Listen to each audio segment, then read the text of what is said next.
Story actually. So my friend reverted, and we was going to his mum's shahada. She was going to take her shahada. I said, "Can I come in and see what it's all about?" I went in there and I felt an amazing feeling that I'd never felt before. I asked the imam that I had met on that day for a Quran. I took a Quran, I started reading it, and I really enjoyed it. I read it twice, and after I read it twice, I went and took my shahada. But I was very compatible with everything that was in the Quran. I um, was very impressed by it, and ever since I've done it, it's helped me an awful lot. Have I sinned? Do I sin? Yes, of course, but I will get my head on the floor and I will pray and I will ask for forgiveness, and hopefully on my day of judgment, that's enough. And I want to spread peace in the world. That's what Islam's about. It's a beautiful and peaceful religion, and I'm very compatible with that. If everybody was like that, the world would be a better place. Do you pray 5 times a day? Not 5 times a day. I try to pray as much as I can.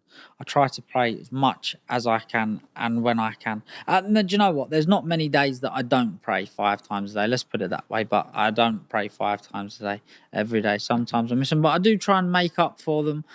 I do. My intentions are 100% to do it. If I miss it, it will be due to because I'm carried away doing something. What do your family think about it? At the start, they was curious more than anything. That they was, again, it come out of nowhere. It was a little bit of a flash. We've never really been religious people. I've never really been a religious person. Like I was a Christian before, but I'd never ever gone to the church once unless it was for a wedding, christening, or a funeral. But they listen. Anybody that actually thinks something of you and appreciates you, they will not care what religion you are. If it's making you happy and making you feel like you're doing better and making you feel like a better person, then they should be happy for you and they should support that. And what about in terms of the community? Like, you have reputations, people talk, the traveller community has a big, do people look at it and go, Alfie's changed his religion? But I don't care about my reputation. Like I say, the people that would be saying that would be people that don't care about me. So why would I care about someone that don't care about me? Why would I care about their opinion? There's loads of people that's talking about that, and the only reason they're saying that is a disagreement in opinions. That's why they want to go and say whatever they want, or scream that I've done this, or I've whatever it may be that they want to say that I've done because they disagree, they don't believe in Islam. Well, that's up to them. But I don't go around screaming to anybody or saying, "Oh, your life's bad," or "You're a bad person because you've done this," or "You've disgraced your family." I leave people to get on and do what they want to do if that's what makes them happy. But again, I understand being a public figure and in the public eye and being very successful, people have got your name in their mouth. And if they want to shout it, they can. It was for some people, it was a great opportunity to talk about me and think that it would offend me and it would bother me when at the very, very least it didn't. What was super special was the welcoming I got from my Muslim brothers. Now, that made every bit hate because I got some stick on social media from a lot of people. I still get it now. And I look at it and think to myself, you're calling me all these names and a disgrace to my family simply due to a disagreement in opinions, right? My beliefs, I believe in the Quran. The Quran has helped me an awful lot. There's so much in the Quran. Now, I can't tell you what it is. I'm only a student in this religion. I'll only ever be a student, and I'm always looking to learn.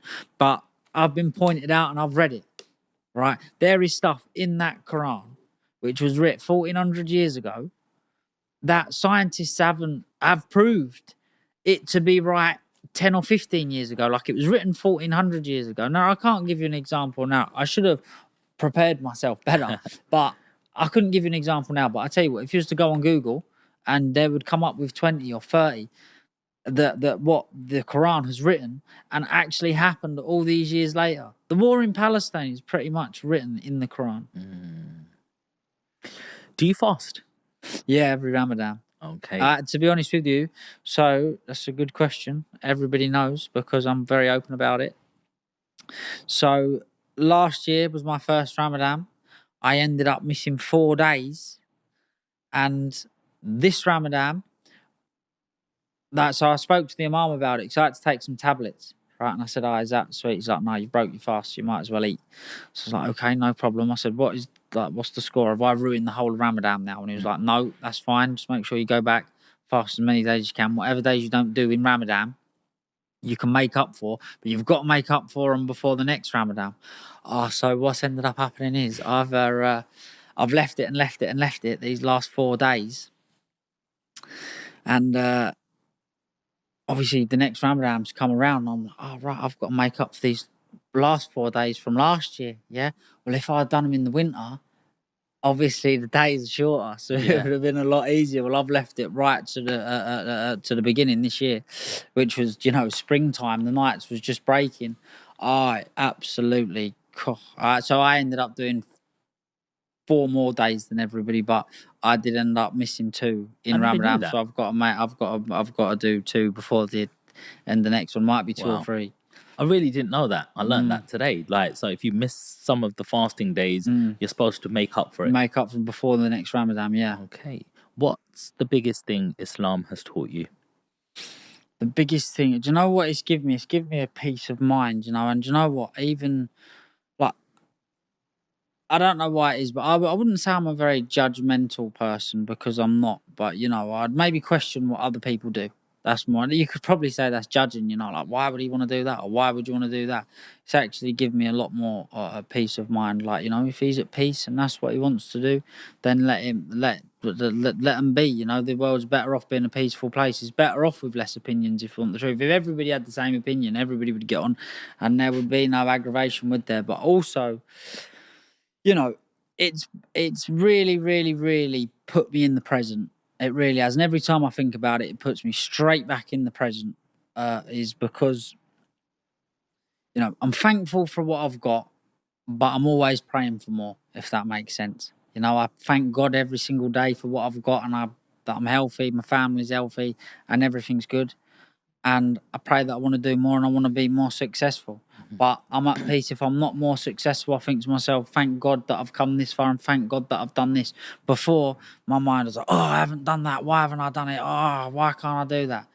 It was like an aggressive way of thinking. And it's actually not like, now I come out, I'm relaxed. I'm not quiet, but if I'm entering a business deal, for example, I'm not like, I want to get this done, because if I get this done, it's going to make more money. I can get people in it a lot quicker.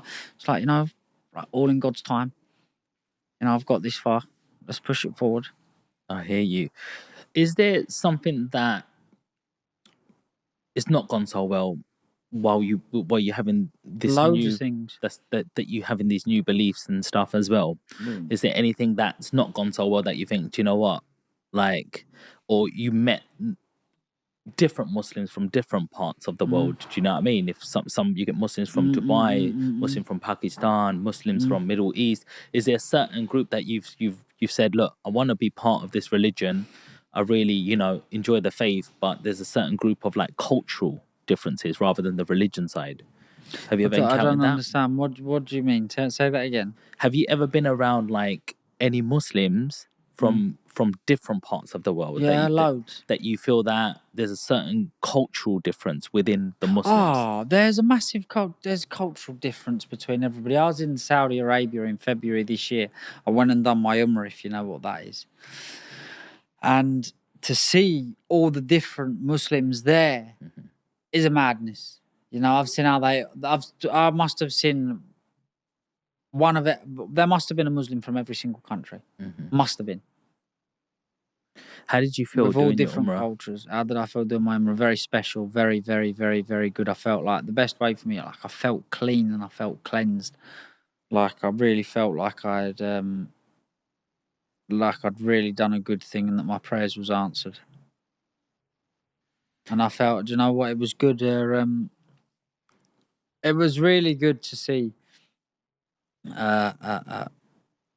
how, what's great, especially for somebody like me, is to be stripped of everything that we have, wrap ourselves in towels and put it somewhere with, 100, 200, 300 or 400,000 people walking in a circle.